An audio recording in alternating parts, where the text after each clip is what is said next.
Assalamualaikum warahmatullahi wabarakatuh.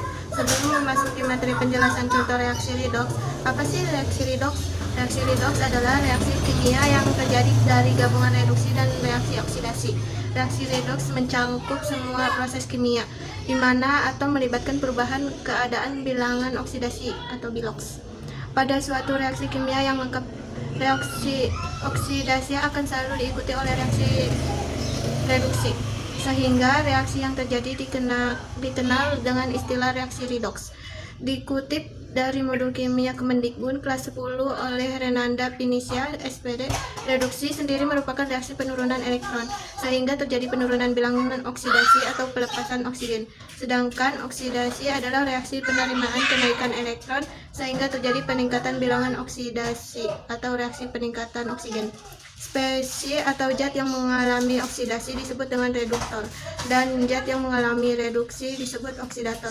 Reaksi redoks sering ditemukan dalam kehidupan sehari-hari. Misalnya peristiwa apel yang jika didiamkan dan disimpan di udara terbuka akan berubah warnanya menjadi kecoklatan, paku besi yang berkarat, dan masih banyak lagi. Selain itu, reaksi ini banyak dimanfaatkan oleh organisme hidup untuk menyimpan energi dan juga memainkan peran penting dalam elektrokimia, di mana energi akan diangkat untuk disimpan dalam bentuk senyawa kimia. Lansir laman Science Daily, satu senyawa dalam bentuk redoks akan melepaskan elektron dan teroksidasi, sementara yang lainnya menerima elektron dan tereduksi. Memiliki kemampuan untuk mengoksidasi zat lain dikatakan bersifat oksidatif atau oksidator.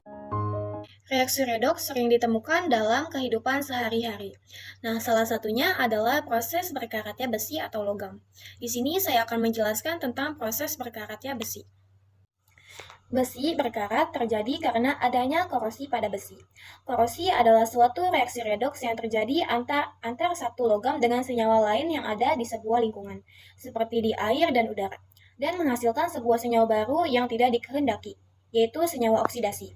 Karat terjadi pada besi terjadi karena adanya reaksi antara besi dengan oksigen dan air yang ada di udara, yang kemudian membentuk oksidasi besi. Semua benda yang dari besi akan berkarat atau terjadi korosi karena adanya kontak dengan udara dan air. Adapun pada percobaan pada video, yaitu percobaan perkaratan dengan bahan larutan natrium hipoklorit atau bakelin dan juga atau asam asetat dicampurkan, lalu dimasukkan paku yang belum berkarat atau masih bersih, dan terjadi reaksi paku berkarat. Kenapa?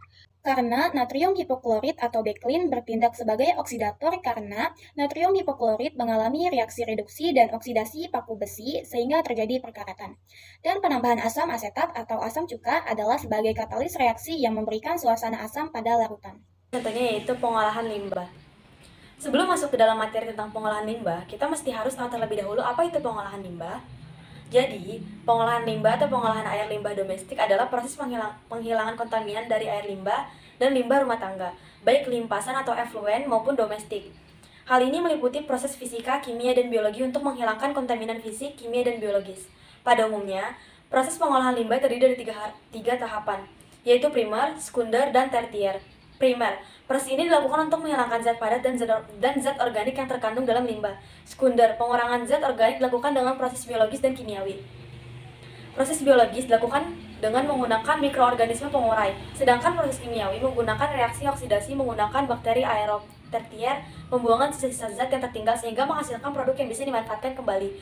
Manfaat reaksi redoks banyak ditemukan dalam kehidupan sehari-hari, termasuk dalam kegiatan industri. Tidak hanya membantu dalam proses pengolahan biji logam, akan tetapi penerapan reaksi redoks dalam pengolahan limbah mulai banyak dimanfaatkan. Sebagian besar industri pasti menghasilkan limbah, baik yang berbentuk gas padat maupun cair. Sebelum dibuang, limbah harus dipastikan aman bagi lingkungan dan makhluk hidup di sekitarnya.